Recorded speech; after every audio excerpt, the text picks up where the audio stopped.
Hello friends, myself DK Vishwakarma, Assistant Professor Kailash institute of pharmacy and management GIDA Gorakhpur. आज हम बात करेंगे साइज रिडक्शन के पार्ट 2 के बारे में, जिसमें जितने भी साइज रिडक्शन में यूज्ड होने वाले इक्विपमेंट्स हैं उनकी बात करेंगे कि क्या क्या इंस्ट्रूमेंट्स, क्या क्या मशीनरीज़ हैं जो साइज रिडक्शन में यूज़ किए जाते हैं। जिसमें सबसे पहला बात हम करेंगे बॉल मिल की। बॉल मिल जिसको हम लोग टम्बलिंग या पेबल मिल कहते हैं। अगर देखें प्रिंसिपल इसका देखें तो प्रिंसिपल इसका इम्पैक्ट होगा between ball and materials and attrition होगा बिटवीन बॉल एंड बॉल्स। तो पिछले क्लास में हम लोगों ने देखा था कि जो मेथड है साइज रिडक्शन की वो 4 है: impact, attrition, cutting and compression. इनमें से जो बॉल मिल का प्रिंसिपल फॉलो होता है वो इम्पैक्ट और एट्रिशन फॉलो होता है। अगर कंस्ट्रक्शन देखा जाए तो बहुत ही सिंपल कंस्ट्रक्शन होता है बॉल मिल का। It consist hollow metal cylinder, एक मेटल सिलेंडर होता है जो अंदर से खाली होता है और एक फ्रेम पे माउंट किया जाता है। वो फ्रेम आपका रोटेट करता है लॉन्गिट्यूडनल एक्सिस पे, और लेंथ जो होता है सिलेंडर का वो greater than its diameter. Means diameter से जो सिलेंडर का लेंथ है वो हमेशा ज़्यादा होता है। सिलेंडर कंटेन बॉल्स, और ये बॉल 30 से 50% स्पेस मिल का ऑक्यूपाई करता है। और ये बॉल आयरन का भी हो सकता है, स्टील का भी हो सकता है और स्टोन का भी हो सकता है। तो जैसा इस फिगर में आप देख रहे हैं कि एक cylindrical hollow metal cylinder body है, जो एक फ्रेम, ये फ्रेम है, फ्रेम पे माउंट है और ये फ्रेम रोटेट करता है और इसका रोटेशन डिफरेंट रोटेशन है। और ये ऊपर लीड है जिसके थ्रू हम लोग मटेरियल को फीड करते हैं और इसके अंदर बॉल और फीड मटेरियल्स होते हैं। अब हम देखें ये रोटेशन करता है तो इसमें स्पीड का क्या रोल है। यानी हम इस पूरे इक्विपमेंट्स को हम 3 स्पीड से रोटेट कर सकते हैं: लो speed, high speed and moderate speed. अगर हम लो स्पीड पे देखें तो जहाँ की लो स्पीड पे देख रहे हैं ये जो बॉल है वो मिनिमम साइज रिडक्शन होगा due to roll over each other. यानी बॉल सिर्फ एक दूसरे पे स्लाइड करती है और स्लाइड करने के नाते लो स्पीड पे मिनिमम साइज रिडक्शन होगा या तो नेग्लिजिबल साइज रिडक्शन होगा। लेकिन अगर वही हाई स्पीड की बात करें तो यहाँ पे सेंट्रीफ्यूगल फोर्स क्रिएट होता है हाई स्पीड पे, और जैसे ही सेंट्रीफ्यूगल फोर्स क्रिएट होगा जितने भी बॉल हैं, मटेरियल्स है, वो आपके ये जो कंटेनर है का वॉल है इससे चिपक जाएगा और चिपकने के बाद ना इसमें इम्पैक्ट क्रिएट होगा ना एट्रिशन, इसलिए नो साइज रिडक्शन, यानी हाई स्पीड पे साइज रिडक्शन नहीं होगा। लेकिन अगर मॉडरेट स्पीड की बात करें तो मॉडरेट स्पीड में जो बॉल है वो पिक भी होती है, यानी अप एंड डाउन फॉल करेगा, फॉल करने से इम्पैक्ट क्रिएट करता है और स्लाइड होने से एट्रिशन करता है। तो इस स्पीड पे मैक्सिमम साइज रिडक्शन होगा। इसी सिस्टम में क्रिटिकल स्पीड कहा जाता है point where mill become centrifuge, यानी वो स्पीड जब ये सेंट्रीफ्यूगल फोर्स में कन्वर्ट हो जाए उस स्पीड को हम लोग कहते हैं क्रिटिकल स्पीड। और क्रिटिकल स्पीड का अगर देखें तो NC = 76.63 upon √D, D diameter of mill है और N है क्रिटिकल स्पीड। वर्किंग देखें, इसका वर्किंग बहुत सिंपल होता है। अगर आप वर्किंग देखें तो बहुत ही सिंपल वर्किंग है इसका। मटेरियल को हम लोग पहले लोड करेंगे चैम्बर में, और चैम्बर में लोड करने के बाद वो रोटेट होगा। जैसे वो रोटेट होगा, और रोटेशन हमेशा दिमाग में रखना है कि मॉडरेट स्पीड पे ही हमको रोटेट करना है, हमको हाई स्पीड और लो स्पीड पे रोटेशन नहीं करना है। जैसे ये मोड रोटेट करता है इम्पैक्ट और एट्रिशन क्रिएट होता है बॉल एंड मटेरियल्स के बीच में और पार्टिकल का साइज रिड्यूस हो जाता है, और जो भी रिड्यूस पार्टिकल हैं वो मेस के थ्रू हम उसे कलेक्ट कर लेते हैं। अगर एडवांटेज देखें तो बॉल मिल के थ्रू फाइन पाउडर्स मिलेगा हमें, वाइड वैरायटी ऑफ मटेरियल हम लोग इसमें यूज़ कर सकते हैं, और वेट और ड्राई ग्राइंडिंग दोनों के लिए रिस्पॉन्सिबल है, जैसा कि पिछले लेक्चर में मैं आपको बता भी चुका हूँ।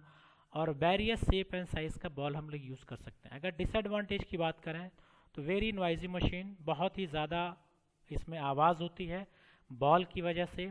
स्लो प्रोसेस है, thermolabile substance, soft and fibrous material cannot be used by this मिल।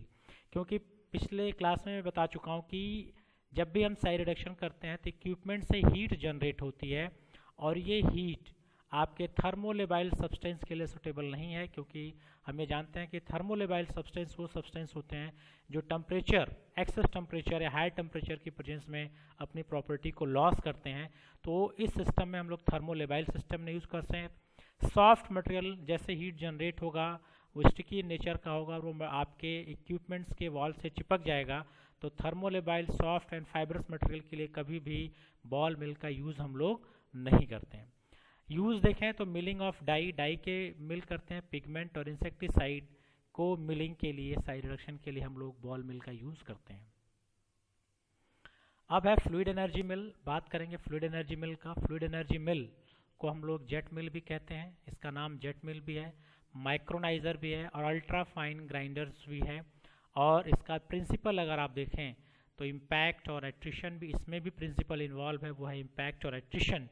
यानी इम्पैक्ट और एट्रिशन के लिए है, इट्स पॉसिबल है due to high velocity collisions between suspended particles. यानी यहाँ पे मिलिंग यानी जो साइड रिडक्शन होता है वो हाई वेलोसिटी कोलिजन्स होते हैं, यानी पार्टिकल्स में आपस में कोलिजन होता है और आपस में टकराने की वजह से इनमें आपस में साइड रिडक्शन होता है। अगर हम कंस्ट्रक्शन की बात करें तो अगर आप देखें कंस्ट्रक्शन इसका, it consist electrical loop of pipe, यानी एक ये पाइप है, लूप का पाइप है और इसकी हाइट लगभग 2 मीटर होती है, 2 मीटर। और अगर डायमीटर की बात की जाए तो डायमीटर 20 to 200 मिलीमीटर डायमीटर होता है।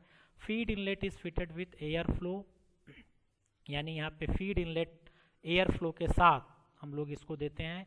और नोजल अगर आप देखें यहाँ पे नोजल है, नोजल आपका प्लेस्ड होता है बॉटम ऑफ द पाइप पे, जहाँ पे हम लोग कंप्रेस्ड एयर को भेजते हैं।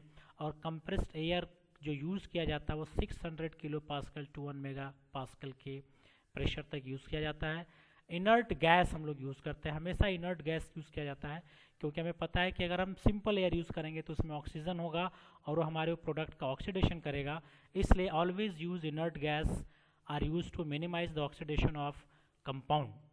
और आउटलेट अटैच, ये जो आउटलेट है ये आउटलेट क्लासीफायर से अटैच होता है, जिसका नाम साइक्लोन सेपरेटर भी कह सकते हैं और बैक फिल्ट्रेशन भी कह सकते हैं। यानी ये जो आउटलेट है, इस आउटलेट पे हम लोग तो देखें, अगर इस फिगर को अगर आप देखें तो ये एक इलेक्ट्रिकल लूप ऑफ पाइप है और यहाँ पे फीड इनलेट दिया गया है और यहाँ पे बॉटम पे आपका नोजल है और इसी bottom nozzle compressed air pass करते हैं जो नोजल से पास होती है। ये ग्राइंडिंग चैम्बर है और क्लासीफायर यहाँ पे हम लोगों ने स्क्रीन, यानी यहाँ पे हम लोग साइक्लोन सेपरेटर या बैक फिल्टर अटैच कर सकते हैं। अगर कंस्ट्रक्शन हो गया, अब हम बात करेंगे वर्किंग की। वर्किंग देखें तो बहुत ही सिंपल वर्किंग है कि जो भी मटेरियल है प्लेस थ्रू फीड इनलेट, यानी मटेरियल को फीड इनलेट के थ्रू भेजेंगे और साथ ही साथ एयर फ्लूइड पास करेंगे नोजल पे एट हाई वेलोसिटी, यानी हाई वेलोसिटी के साथ कंप्रेस्ड एयर यानी इनर्ट गैसेस पास करेंगे। जैसे ही गैसेस पास होती हैं आपके मटेरियल को वो फ्लो कराता है और फ्लो कराने के बाद मटेरियल थ्रोन आउटवर्ड, यानी पूरे पाइप में इस तरह से मटेरियल पूरा सस्पेंडेड हो जाता है पूरे पाइप में। और पाइप में होने के बाद ये आपस में मटेरियल एक दूसरे से टकराते हैं और टकराने को इसी को कहा जाता है कोलिजन। तो यहाँ पे कोलिजन होता है और कोलिजन से पार्टिकल के साइज में रिडक्शन होता है और साथ ही साथ ये पार्टिकल वॉल जो कंटेनर का है, यानी जो इक्विपमेंट्स का वॉल है, उससे भी टकराते हैं और टकराने के बाद इन दोनों सिस्टम में इम्पैक्ट और एट्रिशन जनरेट होता है, जिससे साइज ऑफ मटेरियल रिड्यूस हो जाता है और फिर उसको स्क्रीन या मेश के थ्रू हम लोग सेपरेट कर सकते हैं। ये it is use to reduce particle size drugs, हम लोग एंटीबायोटिक्स और विटामिन के साइज रिडक्शन के लिए हम लोग फ्लूइड एनर्जी मिल यूज़ करते हैं। बहुत ही इम्पॉर्टेंट आपका मिल है ये, एग्जामिनेशन पॉइंट ऑफ व्यू से बहुत ज़्यादा इंपॉर्टेंट है ये। इसके एडवांटेज अगर आप देखें तो नो मूविंग पार्ट, इसमें कोई भी मूविंग पार्ट नहीं यूज़ किया जाता है इस, और मूविंग पार्ट ना होने के नाते बहुत ही कम हीट जनरेट करता है ये। Due to expansion of gas के एक्सपेंशन होने के नाते ये कूलिंग इफेक्ट देता है। अब आप लोगों ने जूल थॉम्सन इफेक्ट पढ़ा होगा कि अगर हाई प्रेशर से गैस लो प्रेशर में जाती है, जब भी गैस हाई प्रेशर से लो प्रेशर में जाती है तो लो प्रेशर में जैसे जाएगा तो एनर्जी का लॉस होता है, एनर्जी डिक्रीज करेगी, तो यानी वहाँ पे कूलिंग इफेक्ट जनरेट होगा और कूलिंग इफेक्ट जनरेट होने के नाते हम इस इक्विपमेंट्स को थर्मोलेबाइल सब्सटेंस के लिए यूज़ कर सकते हैं, क्योंकि यहाँ पे टेम्परेचर राइज नहीं कर रहा है। तो सबसे इसकी इंपॉर्टेंट बात फ्लूइड एनर्जी मिल का है, due to expansion of gas cooling effect is produce during milling. तो ये एक्सपेंशन और कूलिंग इफेक्ट के नाते थर्मोलेबाइल सब्सटेंस हम लोग यूज़ कर सकते हैं, इसलिए लास्ट में लिखा भी गया है हीट लेबाइल सब्सटेंस, यानी इसको हम लोग थर्मोलेबाइल सब्सटेंस कहते हैं। इसको हम लोग इसमें मिल्ड कर सकते हैं, साइड रिडक्शन कर सकते हैं, यानी सल्फोनामाइड, विटामिन और एंटीबायोटिक्स। डिसएडवांटेज है कि एक्सपेंसिव इक्विपमेंट्स है इसलिए, और डस्ट कलेक्टर इसमें अलग से चाहिए क्योंकि बहुत फाइनेस्ट पार्टिकल ये प्रोड्यूस करता है। और last, this is not suitable for soft and fibrous material के लिए ये सुटेबल नहीं होता है। अब बात करेंगे तीसरे मिल जो कि जिसका नाम है हैमर मिल। नाम से ही आप लोग दिखला, हैमर मीन्स हथौड़ा, यानी ये मिल हम लोग हैमर यूज़ करेंगे और ये हैमर इसमें क्रिएट करेगा इम्पैक्ट। यानी पिछले दो मिल में अगर आप बात करें बॉल और फ्लूइड एनर्जी मिल में तो वहाँ पे इम्पैक्ट और एट्रिशन था।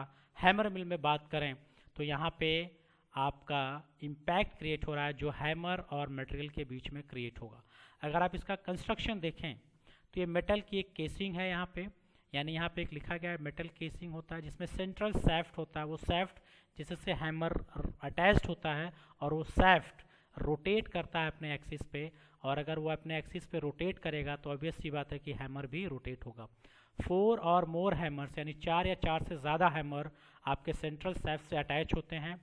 हैमर माउंटेड विद स्विvel जॉइंट्स के थ्रू होते हैं, यानी हैमर भी अपने जॉइंट्स पे मूव करता है, तो यानी हैमर भी आल्सो रोटेट, यानी सैफ्ट के साथ पूरा हैमर रोटेट करता है और हैमर भी अपने पोजीशंस पे रोटेट करता है।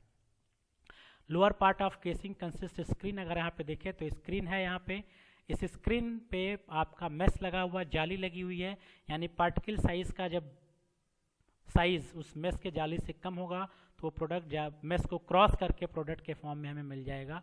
और अगर आप देखें स्क्रीन हेल्प जो होता है वो साइज सेपरेशन में हेल्प करेगा, यानी यहाँ पे जो स्क्रीन है वो साइज को सेपरेट करती है। और साइड में आप देखें तो फीड इनलेट होता है, तो यानी यहाँ पे फीड इनलेट हमारा लगा जिसके थ्रू फीड आता है। ये सेंट्रल सैफ्ट है हमारा जिसके थ्रू हैमर अटैच हैं, 4 या 4 से ज़्यादा हैमर अटैच हो सकते हैं। और ये हैमर है यहाँ पे, और अगर नीचे देखें स्क्रीन जो साइज सेपरेशन का काम करता है, और ये जहाँ पूरे चैम्बर को हम लोग कहते हैं ग्राइंडिंग चैम्बर, जहाँ पे साइज का रिडक्शन होगा या मिलिंग होगा। अगर वर्किंग की बात करें तो वर्किंग इसका बहुत ही सिंपल है कि मटेरियल्स को लोड करेंगे चैम्बर्स में थ्रू फीड इनलेट। जो फीड इनलेट है हमारा उसके थ्रू हम लोग मटेरियल को इन करेंगे और रोटेट होगा hammer. Rotating hammer beats the material, यानी बीट मतलब होता है हिट करेगा मटेरियल्स को, और हिट करने से साइज ऑफ मटेरियल रिड्यूस होगा। और वो साइज इसलिए रिड्यूस हो रहा है क्योंकि इम्पैक्ट क्रिएट होता है बिटवीन हैमर एंड मटेरियल्स के बीच में, यानी वो हैमरिंग होने के नाते साइज का रिडक्शन हो रहा है। रिड्यूस पार्टिकल साइज मेस के थ्रू पास हो जाएगा और हम इसे एज अ प्रोडक्ट कलेक्ट कर लेंगे। ये ब्रिटिल मटेरियल और ड्राई मटेरियल के लिए यूज़ किया जाता है। अगर इसका एडवांटेज देखें तो बहुत ईजी इंस्टॉलेशन है as compare to the ball mill and fluid energy mill. इसका इंस्टॉलेशन बहुत ईजी होता है। वेरियस ऑफ मटेरियल हम लोग बहुत तरह के मटेरियल इसमें यूज़ कर सकते हैं और बहुत कम स्पेस की रिक्वायरमेंट होती है। अगर डिसएडवांटेज देखें तो जो नीचे स्क्रीन लगी हुई है, स्क्रीन क्लॉग यानी चोक होने के चांसेस होते हैं, स्क्रीन बंद हो जाएगा, तो इसलिए स्क्रीन की क्लीनिंग बार बार हमें करनी पड़ती है। और हाई स्पीड ऑपरेशन है, ये जनरेट हीट ज़्यादा मिलेगा, तो जैसे ज़्यादा मिलेगा हीट तो यहाँ पे अगेन फिर अगर आप देखें हीट प्रोड्यूस होगा तो हीट लेबाइल और थर्मोलेबाइल सब्सटेंस के लिए फिर ये सुटेबल नहीं होगा। यानी fluid energy mill is the best suitable equipments and instrument या machine for size reduction of thermolabile substance. यानी ये हैमर मिल भी हीट लेबाइल और थर्मोलेबाइल सब्सटेंस के लिए हम लोग यूज़ नहीं करेंगे। स्टिकी और फाइब्रस मटेरियल के लिए भी इसको यूज़ हम लोग नहीं करेंगे। तो अभी तक ये जो तीनों मिल देखे, इन तीनों मिल में स्टिकी और फाइब्रस मटेरियल हम लोग यूज़ नहीं कर सकते हैं। डिसइंटीग्रेटर, डिसइंटीग्रेटर यानी डिसइंटीग्रेशन का मतलब ही होता है ब्रेकिंग, यानी किसी चीज़ को तोड़ने को हम लोग कहते हैं डिसइंटीग्रेशन। यानी ये डिसइंटीग्रेशन ये भी तोड़ने का काम करेगा, और ये मॉडिफाइड फॉर्म है हैमर मिल का। जैसे अगर हैमर मिल आप लोगों ने देखा पढ़ा, उसी तरह से ये डिसइंटीग्रेटर्स भी होता है, और ये मीडियम हार्ड मिनरल प्रोडक्ट्स को ब्रेकडाउन्स के लिए यानी तोड़ने के लिए यूज़ करते हैं। यहाँ पे भी इम्पैक्ट और एट्रिशन क्रिएट होता है। अगर आप देखें तो इसका कंस्ट्रक्शन अगर आप देखें तो यहाँ पे एक चैम्बर है जिसको ड्रम शेप चैम्बर कहा जाता है, इसको ग्राइंडिंग चैम्बर भी कहते हैं। और इस चैम्बर में आपके 4 स्टील ब्लेड्स, ब्लंट ब्लेड्स होते हैं जो डिस्क से अटैच होते हैं, और ये 5000 टू 7000 आरपीएम पे रोटेट करते हैं। इनका सरफेस रफ होता है। और अगर हॉपर देखें तो अपर साइड में हॉपर होता है, हॉपर यानी फीड इनलेट जिसको कहा जाता है प्रेजेंट अपर साइड, और लोअर पोर्शन पे अटैच होता है सीब जहाँ से आपका पार्टिकल साइज का सेपरेशन होगा। अगेन यह सीप का जो काम है वो साइज सेपरेशन का काम है। कभी कभी इस मशीन के साथ डस्ट बैग अटैच किया जाता है जो डस्ट को कलेक्ट करता है। ये स्टार्टिंग में भी मैंने बताया था कि साइज रिडक्शन का एक डिसएडवांटेज है कि बहुत रिडक्शन के समय फाइन डस्ट का फॉर्मेशन होता है, तो उस फाइन डस्ट को कलेक्ट करने के लिए यहाँ पे हम लोग डस्ट बैग भी अटैच कर देते हैं। वर्किंग देखें तो बहुत ही आसान है कि जो भी फीड मटेरियल है हॉपर्स के थ्रू हम लोग उसको फीड चैम्बर में इन करेंगे, यानी ग्राइंडिंग चैम्बर में उसको देंगे। ग्राइंडिंग चैम्बर में जाने के बाद वहाँ पे जो आपके बीटर्स हैं, यानी जो 4 आपके ब्लंट ब्लेड्स से वो हाई स्पीड से रोटेट करते हैं, और जब हाई स्पीड से रोटेट होगा तो इम्पैक्ट और एट्रिशन दोनों क्रिएट होगा जो आपके साइज़ को रिड्यूस करेगा, और रिजल्टिंग डिज़ायर साइज़, जो भी डिज़ायर साइज़ का प्रोडक्ट है वो आपके स्क्रीन से पास हो जाएगा। अगर यूज़ देखें तो हम लोग जितने भी क्रूड ड्रग हैं, वेजिटेबल्स ड्रग कोगनोशी में अगर आप बात करें कि जितने भी क्रूड यानी वेजिटेबल्स ड्राई होते हैं उनको पाउडर करने के लिए हम इस इक्विपमेंट्स का बहुत ज़्यादा यूज़ करते हैं। ऑइंटमेंट्स के लिए भी यूज़ करते हैं, वेट और ड्राई ग्रेनुलेशंस के लिए भी हम लोग इसको यूज़ कर सकते हैं। एडवांटेज है फाइन पाउडर हमें मिलेगा, वाइड वैरायटी ऑफ मटेरियल हम लोग यूज़ कर सकते हैं, और ये कंटिन्यूस प्रोसेस है। अगर आप देखें तो ये कंटिन्यूस प्रोसेस है, जैसा कि बॉल मिल बैच प्रोसेस है, हैमर मिल नहीं, लेकिन बॉल मिल एक बैच प्रोसेस है। लेकिन इसके बाद जो जितने कंटिन्यूस प्रोसेस, यानी ये ऐसा इक्विपमेंट्स है जिसमें चीज़ों को हमें मशीन को बंद करने की ज़रूरत नहीं है। स्लो प्रोसेस है। Again soft and fibrous material हम लोग इसमें यूज्ड नहीं कर सकते हैं, और हाई स्पीड के नाते हीट का जनरेशन होगा। अगेन हम लोग थर्मोलेबाइल सिस्टम के लिए हम लोग इसको यूज़ नहीं कर सकते। अब बात करेंगे कोलॉइडल मिल्स की। नाम है कोलॉइडल, यानी ये कोलॉइडल मिल यानी इमल्शंस प्रिपेयर करने के लिए हम लोग यूज़ करते हैं, कोलॉइडल सिस्टम बनाने के लिए यूज़ करते हैं। यानी इसका जो प्रिंसिपल है सीयरिंग और हाइड्रोलिक सीयर, यानी कंस्ट्रक्शंस अगर आप इसका देखें तो एक इनलेट है, यहाँ पे इनलेट हॉपर है use to feed material into mill, और हाई स्पीड। दो चीज़ें इसमें, रोटर एंड स्टेटर, दो चीज़ें हमें ध्यान में रखनी है। ये रोटर है यहाँ पे और ये स्टेटर्स है, यानी इन दोनों के बीच में अगर आप देखें तो मटेरियल की ग्राइंडिंग भी होती है और मिक्सिंग भी होती है। तो ये दोनों सिस्टम के लिए यूज़ किया जा सकता है, और एक कोनिकल मिलिंग सरफेस मिलता है जो आपके सीयर जनरेट करेगा, जो आपके पार्टिकल के साइज़ को रिड्यूस करेगा। यानी अगर आप इमल्शन या सस्पेंशन प्रिपेयर करते हैं तो सस्पेंशन में आपके पार्टिकल के साइज़ को रिड्यूस भी करेगा और सिस्टम को मिक्स भी करेगा। और अगर आप देखें रोटर एंड स्टेटर के बीच में क्लियरेंस जो होती है बहुत कम क्लियरेंस होती है। क्लियरेंस जितना ज़्यादा होगा साइज़ का रिडक्शन उतना ही कम होगा, इसलिए क्लियरेंस बहुत कम रखी जाती है।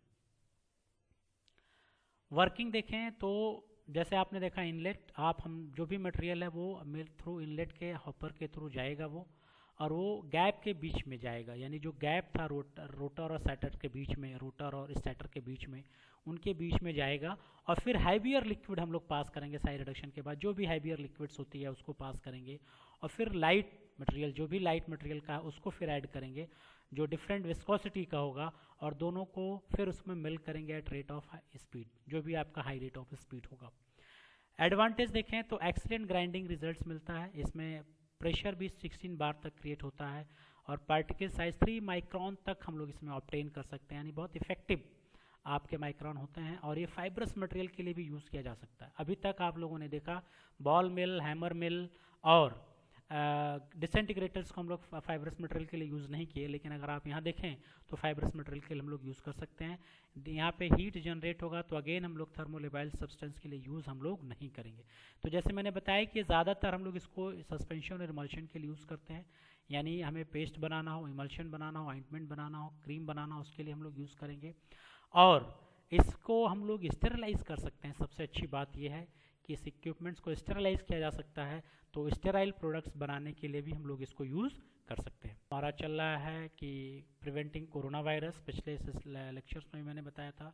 Wear mask, frequently wash your hands, observe good hygiene, personal hygienes, do not consume raw materials को कुक करके खाइए, डायरेक्ट कॉन्टेक्टिंग को अवॉइड करिए, cough into tissue and disposable direct, यानी आपको स्नीजिंग आती है तो आपके पास अगर टिश्यू पेपर है तो ठीक है, अदरवाइज आप अपने एल्बो का यूज़ करें।